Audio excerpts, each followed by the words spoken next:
7 मई 2025 को पहलगाम में धर्म पूछकर 26 बेगुनाह लोगों की हत्या करने वाले आतंकी जब पाकिस्तान की जमीन पर अपने ठिकानों में आराम से सो रहे थे, तब उन्हें बिल्कुल अंदाजा नहीं था कि ये रात उनके लिए आखिरी साबित होने वाली है। रात लगभग 1:05 से 1:30 के बीच पाकिस्तान के सियालकोट, मुरीद के और बहावलपुर और साथ ही पोके के मुजफ्फराबाद, कोटली और भिंबर में मौजूद आतंकी ठिकानों पर एक साथ हमला किया गया। लश्कर-ए-तैयबा, जैश-ए-मोहम्मद और हिजबुल मुजाहिदीन के कुल 9 ठिकानों पर 24 मिसाइलें और कई बम गिराए गए। रात के सन्नाटे में चारों तरफ धुएं का गुबार फैल गया और कुछ ही मिनटों में आतंक के ये सभी अड्डे पूरी तरह तबाह हो गए। ये कार्रवाई भारत की तरफ से उन आतंकियों और उनके हैंडलर्स के खिलाफ थी जो पाकिस्तान में छिपकर भारत में मासूम लोगों को मारते रहे हैं। इस मिशन को ऑपरेशन सिंदूर नाम दिया गया। ये उन माँओं और बहनों के दर्द का जवाब था जिनकी आंखों के सामने पहलगाम में उनके परिवार उजाड़ दिए गए थे। ऑपरेशन सिंदूर को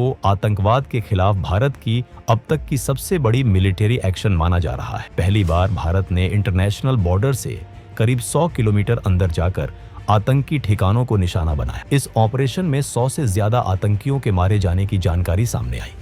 इनमें जैश-ए-मोहम्मद के चीफ मसूद अजहर के परिवार के 10 लोग और उसके 4 करीबी एसोसिएट्स शामिल थे। ये हमला इतना जोरदार था कि सैकड़ों बेगुनाह लोगों की मौत का जिम्मेदार मसूद अजहर खुद टूट गया और ये कहते हुए सुना गया कि काश वो भी इस हमले में मारा गया होता। अब सवाल ये था कि भारत ने पाकिस्तान के अंदर इतना बड़ा ऑपरेशन कैसे किया, इसकी प्लानिंग कैसे हुई और इसके बाद हालात कैसे बदले। आतंकी ठिकाने तबाह होने के बाद पाकिस्तान ने घबराकर भारत के सिविलियन एरियाज और मिलिट्री साइट्स को नुकसान पहुंचाने की कोशिश की, लेकिन वो इसमें पूरी तरह नाकाम रहा। इसके जवाब में इंडियन आर्म्ड फोर्सेज ने पाकिस्तान के 11 एयरबेस पर कड़ी कार्रवाई की। इससे पाकिस्तान को भारी नुकसान हुआ और उसे पीछे हटने पर मजबूर होना पड़ा।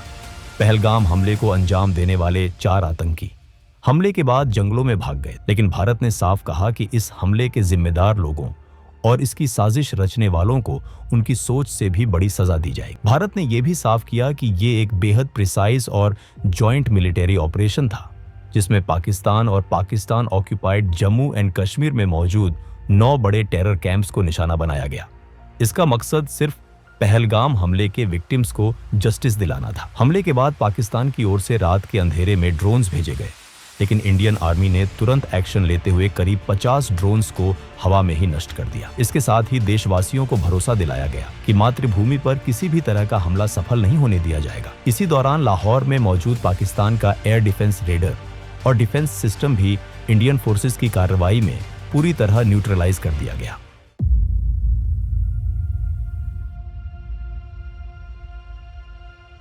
इस पूरी कहानी की शुरुआत 22 अप्रैल 2025 से होती है, जब पाकिस्तान के आतंकी संगठन लश्कर-ए-तैयबा से जुड़े उसके फ्रंट ग्रुप टीआरएफ के 5 से 6 आतंकियों ने पहलगाम की बैसरन घाटी को पूरी तरह दहशत में बदल दिया। आतंकियों ने वहां मौजूद लोगों को रोका, उनसे उनका धर्म पूछा और जैसे ही किसी ने खुद को हिंदू बताया, उसे गोली मार दी गई। वो यहीं नहीं रुकी। आतंकियों ने पुरुषों से उनकी धार्मिक पहचान साबित करने के लिए कलमा पढ़ने को कहा। जो लोग कलमा नहीं पढ़ पाए, उन्हें बेरहमी से मार दिया गया। इस तरह सिर्फ धर्म के आधार पर 26 बेगुनाह पुरुषों की जान ले ली गई। ये पाकिस्तान की तरफ से कराया गया कोई पहला आतंकी हमला नहीं था। पिछले 2-3 दशकों में पाकिस्तान स्पॉन्सर्ड टेररिज्म के तहत 2001 parliament attack, 26/11 Mumbai attack, Pathankot, Uri और पुलवामा जैसे कई बड़े हमले भारत में कराए जा चुके हैं। साल 2024 में भी जम्मू कश्मीर के सोनमार्ग, गुलमर्ग और रियासी में हमले हुए थे, लेकिन पहलगाम का हमला इन सब से अलग था।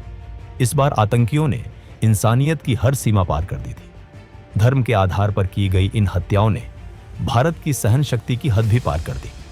वहीं दूसरी तरफ पाकिस्तान ने हमेशा की तरह वही पुराना खेल शुरू कर दिया। कभी उसने पहलगाम हमले में शामिल आतंकियों को फ्रीडम फाइटर्स बताया, तो कभी भारत पर ही आरोप लगाने लगा। इस बार भारत सरकार ने पाकिस्तान से सिर्फ बयानबाजी करने के बजाय ठोस कदम उठाने का फैसला किया। सबसे पहले डिप्लोमेटिक लेवल पर ऐसे फैसले लिए गए जो पहले कभी नहीं किए गए थे। भारत ने इंडस वाटर ट्रीटी को सस्पेंड कर दिया। पाकिस्तान की करीब 80% खेती योग्य जमीन इंडस रिवर और उसकी सहायक नदियों के पानी पर निर्भर है, जिसे वहां की लाइफलाइन माना जाता है।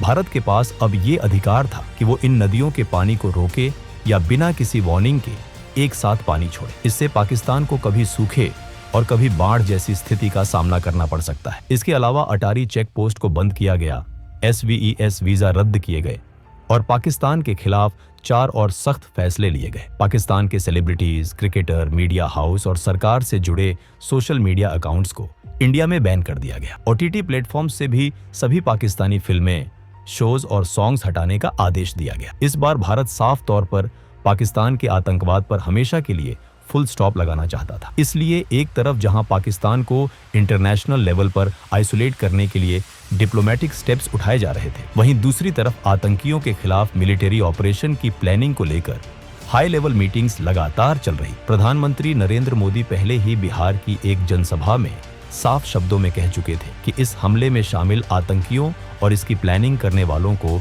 उनकी कल्पना से भी कहीं बड़ी सजा दी जाएगी। 2016 में उरी सर्जिकल स्ट्राइक और 2019 में बालाकोट एयर स्ट्राइक के बाद पाकिस्तान को अच्छी तरह समझ आ चुका था कि भारत जरूरत पड़ने पर सैन्य कार्रवाई करने से पीछे नहीं हटता। इसी डर की वजह से पहलगाम हमले के बाद पाकिस्तान को आशंका थी कि इस बार भी भारत जवाबी कार्रवाई करेगा। इसी बीच वो LOC पर लगातार फायरिंग करके माहौल बिगाड़ने की कोशिश करने लगा। उसका मकसद साफ था, तनाव बढ़ाकर विदेशी ताकतों का ध्यान खींचना, ताकि न्यूक्लियर वॉर का डर दिखाकर भारत पर दबाव बनाया जा सके और उसे किसी कार्रवाई से रोका जा सके। लेकिन भारत ने इन चालों की परवाह नहीं की। पहलगाम हमले के बाद भारत पूरी गंभीरता से आतंकियों के खिलाफ एक बड़े ऑपरेशन की तैयारी में जुट चुका था। 19 अप्रैल को दिल्ली में एक हाई लेवल मीटिंग हुई। इस मीटिंग में प्रधानमंत्री नरेंद्र मोदी, रक्षा मंत्री Rajnath Singh, national security adviser Ajit Doval, chief of defence staff general Anil Chauhan और तीनों सेनाओं के प्रमुख मौजूद थे। इस बैठक में प्रधानमंत्री मोदी ने साफ कहा कि आतंकवाद को खत्म करने के लिए सेनाएं जो जरूरी समझें वो कदम उठाएं। उन्हें पूरी छूट दी गई। इसके बाद भारतीय सेनाओं ने फैसला किया कि पाकिस्तान और पाकिस्तान के कब्जे वाले जम्मू कश्मीर में मौजूद आतंकी ठिकानों पर एक बड़ी एयर स्ट्राइक की जाएगी। मकसद साफ था, उन ठिकानों को खत्म करना जहां बैठकर भारत पर हमलों की साजिश रची जाती थी और जहां आतंकियों को ट्रेनिंग दी जाती थी। इस काम में खुफिया एजेंसियां भी पूरी ताकत से जुट गईं। रॉ और NTRO ने पाकिस्तान और POK में मौजूद आतंकी ठिकानों की रियल टाइम जानकारी जुटानी शुरू कर दी। हर एजेंसी, हर अफसर अपना सबसे अच्छा देने में लगा हुआ था। सभी के मन में एक ही बात, पहलगाम हमले के दोषियों और उनके अड्डों को खत्म करना। ऑपरेशन से जुड़ी कोई भी जानकारी बाहर न जाए, इसके लिए पूरी गोपनीयता बढ़ती जा रही। बहुत कम समय में रॉ और NTRO ने कुल 21 आतंकी ठिकानों की पूरी जानकारी इकट्ठा कर ली और ये इनपुट्स प्लानिंग टीम को दे दिए गए। इन 21 में से 9 सबसे अहम और खतरनाक ठिकानों को चुना गया। यही वो जगहें थीं जहां से पुलवामा, 26 नवंबर और पहलगाम जैसे बड़े हमलों की साजिश रची गई। इन 9 ठिकानों पर लगातार नजर रखी जाने लगी। उन्हें पूरी तरह सर्विलांस में रखा गया। NSA अजीत डोभाल ने इन 9 टारगेट्स को फाइनल किया और 5 मई तक पूरे ऑपरेशन का ब्लूप्रिंट तैयार कर लिया। इसके बाद उन्होंने प्रधानमंत्री मोदी से मिलकर ऑपरेशन की मंजूरी मांगी। प्रधानमंत्री मोदी ने बिना देर किए इन 9 आतंकी ठिकानों पर कार्रवाई की मंजूरी दे दी। पहलगाम में आतंकियों ने हिंदू महिलाओं का सुहाग उजाड़ा था। उसी दर्द और उसी इंसाफ की भावना से इस मिशन का नाम रखा गया, ऑपरेशन सिंदूर। ऑपरेशन शुरू करने से पहले हर छोटी बड़ी डिटेल को ध्यान से चेक किया गया। हर पॉसिबल रिस्क का पूरा असेसमेंट किया गया ताकि किसी भी तरह की मिस्टेक की कोई गुंजाइश न रहे। इस मिशन के लिए फाइटर जेट्स की एक मजबूत टीम बनाई गई। इसमें रफाल, मिराज और सुखोई MKI जैसे एडवांस्ड और लॉन्ग रेंज स्ट्राइक करने वाले फाइटर जेट्स शामिल थे। इन सभी एयरक्राफ्ट को इंडियन एयर स्पेस में रहकर ही ऑपरेशन करना था। रफाल और मिराज को फ्रंट लाइन पर रहकर अटैक एग्जीक्यूट करने की जिम्मेदारी दी गई, जबकि सुखोई MKI जेट्स को एयर डिफेंस कवर देना था ताकि अगर कोई खतरा सामने आए तो तुरंत उसे हैंडल किया जा सके। ऑपरेशन में हाई प्रिसिशन और लॉन्ग रेंज वेपन्स का इस्तेमाल होना था। इसमें एस्कैल्प, ब्राह्मोस और हैमर जैसे मॉडर्न वेपन्स शामिल थे। एस्कैल्प एक क्रूज मिसाइल है जो करीब 550 किलोमीटर दूर मौजूद टारगेट को पिन पॉइंट एक्यूरेसी के साथ डिस्ट्रॉय कर सकती है। यह बहुत लो एल्टीट्यूड पर उड़ती है जिससे एनिमी रेडर इसे डिटेक्ट नहीं कर पाते। ब्राह्मोस एक सुपरसोनिक क्रूज मिसाइल है जिसे इंडिया और रशिया ने मिलकर डेवलप किया है। इसे लैंड, सी या एयर किसी भी प्लेटफॉर्म से लॉन्च किया जा सकता है। इसकी स्पीड साउंड से करीब 3 गुना ज्यादा होती है और यह 500 किलोमीटर तक पहुंच जाती। इसके अलावा फ्रांस की टेक्नोलॉजी से बना हैमर बॉम्ब भी इस्तेमाल किया जाना था। यह बॉम्ब 250 से 1000 किलो तक का पेलोड ले जा सकता है और बिना जीपीएस सिग्नल के भी करीब 70 किलोमीटर दूर के टारगेट को पूरी तरह डिस्ट्रॉय कर सकता है। ऑपरेशन में स्पाइस 2000 बम का इस्तेमाल भी तय था। इस मिशन में कमिकाज़े ड्रोन्स भी एक बहुत अहम रोल निभा रहे थे। ऑपरेशन से पहले ये ड्रोन्स एनिमी टेरिटोरी में घुसकर लगातार सर्वेलेंस कर रहे थे। इससे ऑपरेशन टीम को रियल टाइम और एक्यूरेट इनपुट्स मिल रहे थे ताकि किसी भी तरह की गलती ना हो। इंडिया ने जिन 9 सबसे इंपॉर्टेंट टेररिस्ट टारगेट्स को चुना था, उनमें से 5 टारगेट पीओके मेन एलओसी से सिर्फ कुछ किलोमीटर की दूरी पर थे। बाकी 4 टारगेट्स पाकिस्तान के अंदर इंटरनेशनल बॉर्डर से 6 किलोमीटर से लेकर करीब 100 किलोमीटर तक भीतर मौजूद थे। इंडियन एयरफोर्स के साथ साथ इंडियन आर्मी और इंडियन नेवी को भी स्टैंड बाय पर रखा गया था ताकि ऑपरेशन के बाद अगर लैंड या सी पर कोई कॉन्फ्लिक्ट होता है तो तुरंत जवाब दिया जा सके। 6 और 7 मई की दरमियानी रात रफाल, सुखोई MKI और मिराज फाइटर जेट्स मिसाइल्स और बॉम्ब से लैस होकर इंडियन बॉर्डर के अंदर ही अपने अपने टारगेट से सेफ डिस्टेंस पर पोजीशन ले चुके थे। रात का अंधेरा फैला हुआ था, चारों तरफ कंप्लीट साइलेंस थी। पीओके और पाकिस्तान में बैठे आतंकवादी जो कुछ दिन पहले इंडिया के मासूम लोगों की जान ले चुके थे, बेखबर होकर सो रहे थे। उन्हें बिल्कुल भी अंदाजा नहीं था कि यह रात उनके लिए आखिरी साबित होने वाली है। रात के 1 बजे के बाद जब चारों तरफ पूरी तरह सन्नाटा था, उसी वक्त भारत की तरफ से पहला हमला शुरू हुआ। सबसे पहले पीओके की राजधानी मुजफ्फराबाद में मौजूद लश्कर-ए-तैयबा के सवाई नला ट्रेनिंग कैंप को निशाना बनाया गया। यही वो जगह थी जहां ट्रेनिंग लेकर आए आतंकियों ने 2024 में सोनमर्ग और गुलमर्ग में और 22 अप्रैल 2025 को पहलगाम में भारत के निर्दोष लोगों की जान ली। जैसे ही सर्वेलेंस ड्रोन से ग्रीन सिग्नल मिला, इंडियन फाइटर जेट्स ने मिसाइल्स और बॉम्ब्स दागने शुरू कर दिए। कुछ ही सेकंड में सवाई नाला कैंप की इमारतें आग के गोले में बदल गईं। चारों तरफ तेज धमाकों की आवाज गूंज उठी और आसमान काले धुएं से भर गया। कई आतंकवादी वहीं मारे गए और जो बचने की कोशिश कर रहे थे वे गिरती इमारतों के मलबे में दब गए। इसके बाद अगला टारगेट पीओके के मुजफ्फराबाद में ही एलओसी से करीब 15 किलोमीटर दूर मौजूद जैश-ए-मोहम्मद का सैयदना बिलाल कैंप था। ये जैश का रहने का और ट्रेनिंग एरिया था जहां नए रिक्रूट्स को हथियार चलाना, एक्सप्लोसिव्स बनाना और फिडाइन अटैक्स की ट्रेनिंग दी जाती थी। तीसरा टारगेट एलओसी से करीब 30 किलोमीटर दूर पीओके के कोतली इलाके में मौजूद लश्कर-ए-तैयबा का गुलपुर कैंप था। इन दोनों कैंप्स पर भी हमला कर दिया गया। इसी कैंप से ट्रेनिंग लेकर आए आतंकियों ने अप्रैल 2023 और जून 2024 में पुंछ में तीर्थ यात्रियों से भरी बसों पर हमला किया था। सैयदना बिलाल कैंप और गुलपुर कैंप पर मिसाइल्स और बॉम्ब्स की लगातार बारिश होने लगी। इस पूरे वक्त प्रधानमंत्री नरेंद्र मोदी लगातार NSA अजित डोभाल के संपर्क में थे और ऑपरेशन की हर अपडेट ले रहे थे। इसके बाद इंडियन फाइटर जेट्स का अगला निशाना भिम्बर इलाके में लश्कर-ए-तैयबा का बरनाला कैंप और कोतली में जैश-ए-मोहम्मद का अब्बास कैंप बना। बरनाला कैंप में लश्कर अपने आतंकियों को हथियार चलाने, फेक आईडीज बनाने और जंगल में सर्वाइव करने की ट्रेनिंग देता था। वहीं अब्बास कैंप, जिसकी कैपेसिटी करीब 15 टेररिस्ट्स की थी, वहां जैश-ए-मोहम्मद फिदायीन तैयार करता था।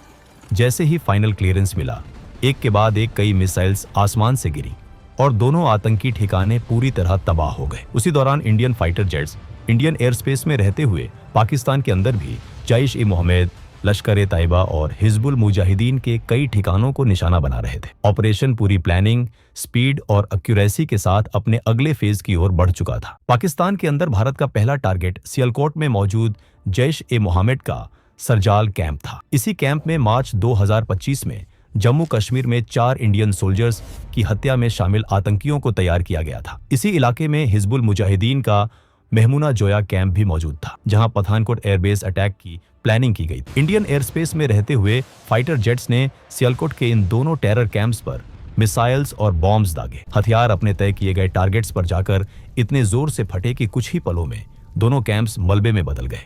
इसके बाद इंडियन फाइटर जेट्स ने बॉर्डर से करीब 18 से 25 किलोमीटर दूर मुरीदके में मौजूद लश्कर-ए-तैयबा के सबसे बड़े अड्डे मरकाजी तैयबा कैंप को निशाना बनाया। ये वही जगह थी जहां 1990 से आतंक की जड़ें मजबूत की जा रही थी। यहीं 2008 के मुंबई अटैक के लिए अजमल कसाब और उसके साथियों को ट्रेनिंग दी गई थी। डेविड हेडली और तहावुर राना जैसे कॉन्स्पिरेटर्स को भी यहीं तैयार किया गया था। जब इस कैंप के एग्जैक्ट कोऑर्डिनेट्स सामने आए तो ऑपरेशन से जुड़े जवानों के अंदर सालों से जमा गुस्सा और दर्द और ज्यादा तेज हो गया। यह सिर्फ एक टारगेट नहीं था, बल्कि उन लोगों का ठिकाना था जिन्होंने पूरे देश को दहला दिया था। बिना समय गवाए मिसाइल्स और बॉम्ब्स ने पाकिस्तान एयर डिफेंस रेडर से बचते हुए मरकाजी तैयबा पर हमला किया। जोरदार धमाकों से जमीन कांप उठी, आसमान गूंज गया और कुछ ही पलों में आतंक का यह किला पूरी तरह ढह गया। इन हमलों के साथ भारत पाकिस्तान में चल रहे 8 बड़े आतंकी ठिकानों को खत्म कर चुका था, लेकिन अभी एक सबसे बड़ा और खतरनाक अड्डा बाकी था। यह जैश ए मोहम्मद का मेन स्ट्रॉन्ग होल्ड था, जो बॉर्डर से करीब 100 किलोमीटर दूर पाकिस्तान के पंजाब प्रांत के बहावलपुर में मौजूद था। इस कैंप का नाम था मरकाज सुभान अल्लाह, जो जैश ए मोहम्मद का हेडक्वार्टर था। यही वो जगह थी जहां जैश का चीफ मौलाना मसूद अजहर पैदा हुआ था और यहीं से उसने अपने टेरर ऑर्गेनाइजेशन की नींव रखी थी। इसी ठिकाने से 2001 parliament attack, Jammu Kashmir assembly attack, 2016 Pathankot airbase attack और 2019 पुलवामा अटैक की प्लानिंग की गई थी। इन हमलों में मारे गए लोगों को सच्ची श्रद्धांजलि देने के लिए इंडिया ने इस टेरर हब पर ब्राह्मोस मिसाइल दागी। कुछ ही मिनटों में जैश के हेडक्वार्टर की इमारतें पूरी तरह तबाह हो गई। इस हमले में मसूद अजहर के कई रिश्तेदार और जैश के टॉप कमांडर्स मारे गए। रात करीब 1:05 पर शुरू हुआ यह ऑपरेशन सिर्फ 25 मिनट में खत्म हो गया। इस दौरान आतंक के कुल 9 बड़े ठिकाने पूरी तरह नष्ट कर दिए गए और 100 से ज्यादा आतंकवादी मारे गए। इस ऑपरेशन में मसूद अजहर का भाई और इंडियन एयरलाइंस IC 814 हाईजैकिंग का मास्टरमाइंड अब्दुल रऊफ अजहर भी मारा गया। इसके अलावा उसके 2 साले और जैश के सीनियर कमांडर्स मोहम्मद यूसुफ अजहर और हफीज मोहम्मद जमील भी इस हमले में ढेर हो गए। इसके अलावा लश्कर ए तैयबा के 2 बड़े कमांडर खालिद और मुदस्सर खादियान खास भी मारे गए। भारत के ऑपरेशन सिंदूर का असर इतना गहरा था कि मसूद अजहर पूरी तरह टूट गया। इस हमले में उसके 10 रिश्तेदार और 4 करीबी लोग मारे गए। हालात ऐसे हो गए कि उसने ये तक कह दिया कि काश वो भी उनके साथ मारा गया होता। इस पूरे घटनाक्रम में एक खास बात यह रही कि भारत के ऑपरेशन से करीब 3 घंटे पहले पाकिस्तानी वायुसेना ने सोशल मीडिया प्लेटफॉर्म X पर भारत का मजाक उड़ाते हुए एक पोस्ट डाली थी। उसमें लिखा था, शांति से सो जाओ क्योंकि PF जाग रही है। लेकिन इसके 3 घंटे बाद ही भारत ने पाकिस्तान के आतंकी ठिकानों पर हमला कर उन्हें पूरी तरह तबाह कर दिया और पाकिस्तान को असली मायनों में जगा दिया। ऑपरेशन की सफलता के कुछ ही घंटों बाद 7 मई की दोपहर को भारत सरकार ने एक प्रेस कॉन्फ्रेंस की। इस मंच पर फॉरेन सेक्रेटरी विक्रम मिस्री, भारतीय वायुसेना की विंग कमांडर व्योमिका सिंह और भारतीय सेना की कर्नल सोफिया कुरैशी मौजूद थीं। ये कोई सामान्य प्रेस कॉन्फ्रेंस नहीं थी, बल्कि आतंकवाद के खिलाफ भारत का एक मजबूत और प्रतीकात्मक संदेश था। यह संदेश उन आतंकियों के लिए था जिन्होंने पहलगाम में लोगों से उनका धर्म पूछकर उन्हें मारा था और उनकी महिलाओं से कहा था कि जाकर सरकार को बता देना। उसी सोच को जवाब देने के लिए एक हिंदू और एक मुस्लिम महिला अधिकारी को सामने लाया गया। इससे भारत ने साफ दिखा दिया कि वो धर्म के आधार पर बंटा हुआ देश नहीं है, बल्कि एकजुट राष्ट्र है। कर्नल सोफिया कुरैशी और विंग कमांडर व्योमिका सिंह ने लाइव वीडियो सबूतों के साथ बताया कि भारत ने ऑपरेशन सिंदूर के तहत POK में 5 और पाकिस्तान में 4 आतंकी ठिकानों को निशाना बनाया और सभी को पूरी तरह नष्ट कर दिया। ऑपरेशन के तुरंत बाद विदेश मंत्री S जयशंकर और राष्ट्रीय सुरक्षा सलाहकार अजित डोभाल ने अमेरिका, ब्रिटेन, रूस, सऊदी अरब और UAE जैसे देशों को इस कार्रवाई की जानकारी दी। दुनिया के कई बड़े देशों ने भारत की इस कार्रवाई को आतंकवाद के खिलाफ जरूरी कदम बताया। सबसे अहम बात यह रही कि इस बार भारत की विपक्षी पार्टियों ने भी कोई सवाल नहीं उठाया। सभी ने सेना की सराहना की, सरकार का समर्थन किया और आतंकवाद के खिलाफ देश की एकजुटता दिखाई। इसके बाद पाकिस्तान के रक्षा मंत्री ख्वाजा आसिफ ने बयान दिया कि अगर भारत हमले रोक देता है तो पाकिस्तान भी कोई जवाबी कार्रवाई नहीं करेगा। लेकिन उनकी बातों के उलट पाकिस्तानी सेना लगातार LOC पर भारत के रिहायशी इलाकों को निशाना बना रही थी। पाकिस्तान की ओर से सबसे ज्यादा गोलीबारी पुंछ इलाके में हुई। इस फायरिंग में 12 बेगुनाह लोगों की मौत हो गई, जिनमें 4 छोटे बच्चे भी शामिल थे। इसी हमले में भारतीय सेना के लांस नायक दिनेश कुमार भी शहीद हो गए। इतना ही नहीं, पाकिस्तान यहीं नहीं रुका, उसने भारत के खिलाफ एक बड़े सैन्य हमले की भी कोशिश की। 7 और 8 मई की रात के बीच पाकिस्तान ने जम्मू कश्मीर, पंजाब और गुजरात के करीब 15 शहरों में स्थित भारतीय सैन्य ठिकानों, आम नागरिक इलाकों और धार्मिक स्थलों को ड्रोन और मिसाइलों से निशाना बनाने का प्रयास किया। लेकिन भारत पहले से ही पाकिस्तान की मंशा को समझ चुका था और पूरी तरह सतर्क था। जैसे ही ये ड्रोन और मिसाइल भारतीय हवाई सीमा में घुसे, भारत की मजबूत और कई स्तरों वाली वायु रक्षा प्रणाली ने उन्हें आसमान में ही नष्ट कर दिया। पाकिस्तान की यह साजिश पूरी तरह नाकाम हो गई। भारत ने पाकिस्तान को बता दिया कि वो अपने सुरक्षा से कभी समझौता नहीं करता। अगर कोई देश या संगठन भारत की ओर आंख उठाकर देखेगा तो उसका जवाब उसी भाषा में दिया जाएगा।